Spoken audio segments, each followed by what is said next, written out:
Bisnis gagal jarang karena produk, biasanya karena manusianya. Ini soal manajemen SDM, jangan skip. Oke, hari ini kita bakal menyelami dunia manajemen sumber daya manusia, atau yang sering kita sebut MSDM. Dan sebagai panduan kita akan mengupas tuntas wawasan dari buku teks yang super komprehensif, karya Prof. Dr. Lijan Poltek Sinambela. Nah, untuk mulai, coba kita jawab pertanyaan yang kelihatannya simpel, tapi sebenarnya mendasar banget. Di antara semua yang dimiliki perusahaan, teknologi canggih, modal besar, atau brand yang terkenal, mana sih yang paling berharga? Jawabannya ternyata sangat jelas. Aset yang paling krusial itu adalah dan akan selalu manusianya, orang-orang di dalamnya.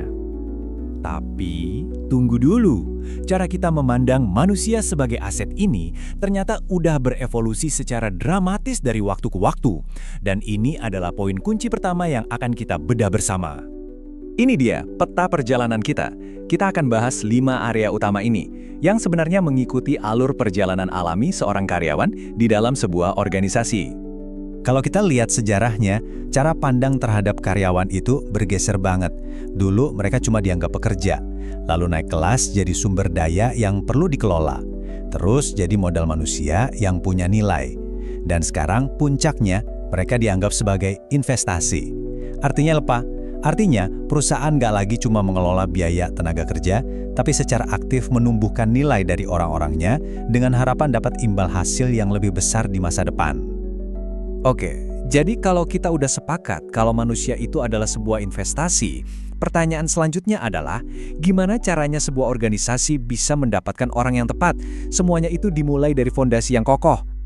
Sebelum kita bisa merekrut siapapun, kita butuh semacam cetak biru atau blueprint. Nah, blueprint inilah yang disebut analisis jabatan. Ini adalah proses buat merinci secara detail. Pekerjaan ini tuh butuh skill apa sih? Tugasnya ngapain aja? Pengetahuan apa yang wajib dimiliki? Dari situ, barulah kita masuk ke proses intinya. Pertama, perencanaan. Kita butuh orang seperti apa di masa depan? Kedua, rekrutmen. Gimana caranya menarik talenta-talenta terbaik untuk melamar? Dan yang terakhir, tentu saja, seleksi. Memilih orang yang paling pas dari semua kandidat yang ada. Begitu orang yang tepat sudah terpilih dan masuk ke perusahaan, disinilah investasi yang sesungguhnya dimulai. Ini bukan lagi sekedar memberi pekerjaan, tapi tentang bagaimana kita membina potensi mereka untuk menciptakan sebuah aset jangka panjang. Di dalam buku ini ada sebuah metafora yang menurut saya kuat sekali. Dikatakan bahwa seorang karyawan yang dikembangkan dengan baik itu akan berfungsi seperti tambang bagi organisasi. Kebayangkan, sebuah sumber nilai yang kaya dan bisa terus-menerus digali. Nah, proses penambangan nilai ini terjadi melalui beberapa fungsi utama pengembangan SDM, mulai dari pelatihan, perencanaan karir untuk individu, pengembangan organisasi secara keseluruhan, sampai evaluasi kinerja. Semuanya fokus pada satu hal, pertumbuhan yang berkelanjutan. Tapi, pertumbuhan itu bukan cuma soal training loh, ini juga soal menciptakan sebuah lingkungan, sebuah ekosistem di mana orang-orang bisa memberikan performa terbaik mereka setiap harinya. Salah satu bagian yang paling krusial dari lingkungan kerja yang sehat, tentu saja kompensasi. Kuncinya di sini adalah kata adil. Adil secara internal, artinya gaji seorang manajer ya wajar kalau lebih besar dari tim yang dipimpinnya.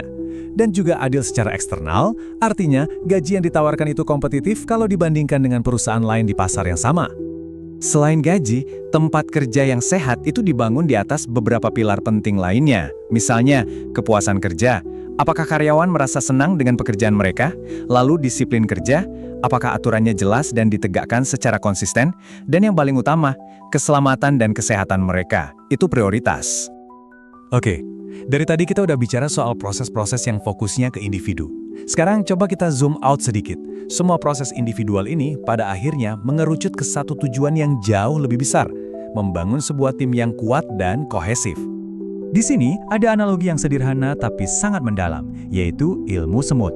Coba deh perhatikan semut. Satu semut sendirian mungkin terbatas kemampuannya. Tapi ketika mereka bekerja sama, secara kolektif dan terkoordinasi, mereka bisa memindahkan benda yang ukurannya berkali-kali lipat lebih besar dari mereka. Luar biasa kan? Dan inilah inti dari semuanya. MSDM yang efektif itu bukan cuma serangkaian fungsi yang jalan sendiri-sendiri. Bukan, ini adalah sebuah sistem strategis yang dirancang untuk satu hal, membangun tim kerja yang solid, yang pada akhirnya bisa mendorong kinerja perusahaan. Jadi, poin krusialnya adalah ini. Strategi SDM yang hebat itu mampu mengubah sekelompok individu menjadi sebuah tim yang sinergis. Tahu kan sinergi? Di mana keseluruhan itu benar-benar jadi lebih besar daripada penjumlahan bagian-bagiannya. Ini semua akhirnya meninggalkan kita dengan satu pemikiran untuk dibawa pulang. Seiring dunia kerja terus berubah, terutama dengan adanya otomasi dan AI, kira-kira bagaimana ya evolusi selanjutnya dalam cara kita mengelola aset kita yang paling utama ini, yaitu manusia? Gimana penjelasannya? Jika info ini bermanfaat, jangan lupa share dan follow channel ini ya.